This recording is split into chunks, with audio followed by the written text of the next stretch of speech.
ये कहानी है भारत और भारत की। एक भारत घंटों से कतार में खड़ा है और दूसरा भारत कब का काम पर निकल चुका है।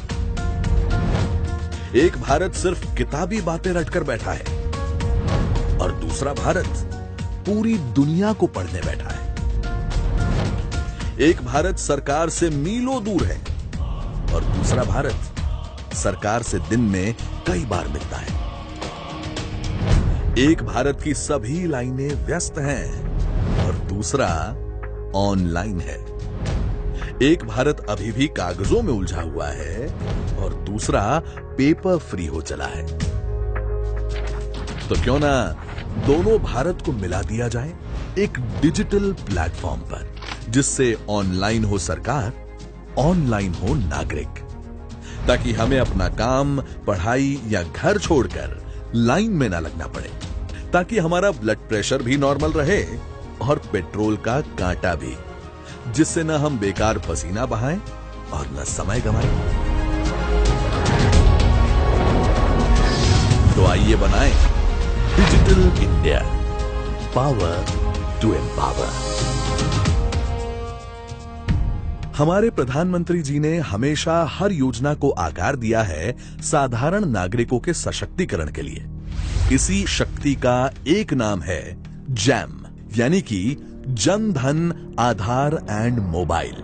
और इस शक्ति का एक बहुत बड़ा रूप है डिजिटल इंडिया मिशन।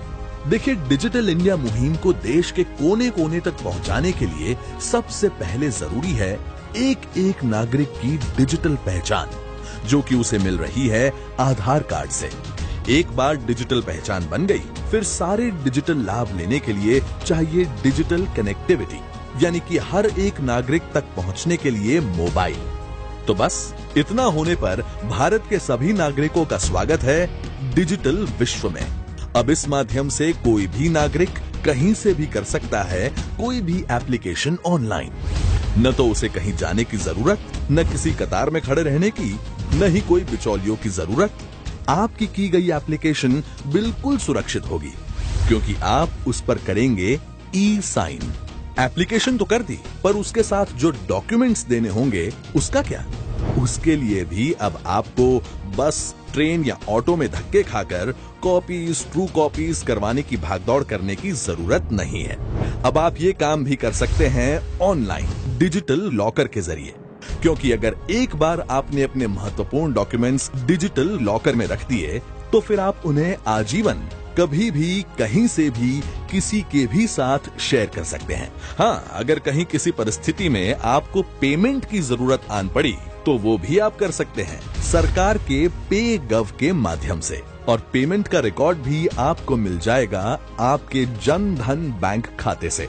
अब सभी सरकारी योजनाओं, सेवाओं के वितरण का होगा डिजिटाइजेशन। पर मुद्दे की बात तो ये है कि ये सारा तामझाम तभी सफल होगा जब इस क्रांति से अनजान लोगों को डिजिटली लिटरेट किया जाए। इसीलिए देश में बहुत बड़ी एक क्लास शुरू हुई है। क्लास का नाम है नेशनल डिजिटल लिटरेसी मिशन, जिसमें करीब 3 करोड़ लोगों को शुरुआती कंप्यूटर और इंटरनेट की तालीम दी जा रही है। साथ ही में माई गव जैसा प्लेटफॉर्म भी है। अब करते रहो सरकार से अपने मन की बात, देश की प्रगति में बनते रहो भागीदार। और किसानों के लिए तो डिजिटल इंडिया प्लेटफॉर्म एक बहुत बड़ी क्रांति साबित होगा, क्योंकि इसी प्लेटफॉर्म से देश की विभिन्न किसान मंडियों को जोड़ा जाएगा। साथ ही में हमारे दूर दराज के किसानों को अब मौसम की जानकारी, बीज, खाद और ऐसी तो अनेक प्रकार की जानकारियां और मार्गदर्शन मिलेंगे ऑनलाइन। तो अब बढ़ेगी आमदनी और ऊपर आएगा उनका जीवन स्तर। ऐसी तो अनगिनत सुविधाओं का काफिला ला रही है भारत सरकार आपके घर, खेत, दफ्तर, फैक्ट्री, स्कूल, कॉलेज, अस्पताल और आपके दरवाजे तक ऑनलाइन। और ये करोड़ों की आबादी वाला इंडिया, जो इलेक्ट्रॉनिक आइटम्स खरीदने में तो दुनिया में बहुत आगे है, पर उन्हें बनाने में खैर जाने दीजिए। पर अब मेक इन इंडिया और डिजिटल इंडिया के संगम से भारत बनेगा विश्व का एक बड़ा इलेक्ट्रॉनिक मैन्युफैक्चरिंग हब। अब हमारे युवा बनेंगे इलेक्ट्रॉनिक क्षेत्र के रिसर्चर्स, इनोवेटर्स और स्किल डेवलपमेंट का भी होगा बहुत बड़ा कार्यक्रम। तो ऐसा होगा हमारा डिजिटल इंडिया, संपूर्णतः आत्मनिर्भर, एक समान, एकजुट, एक ही मंच पर, ट्रांसपेरेंट, अकाउंटेबल और सिटीजन फ्रेंडली, जो पैसे भी बचाएगा और वक्त भी, ईंधन भी बचाएगा और शक्ति भी, और भ्रष्टाचार की तो खैर नहीं। अरे अरे, ये देखिए, सबमिट, एंटर और क्लिक हो गया। अब हम कॉलेज चले। अरे ये तो वही है, वो दूसरा Bharat, paper free, line free, tension free.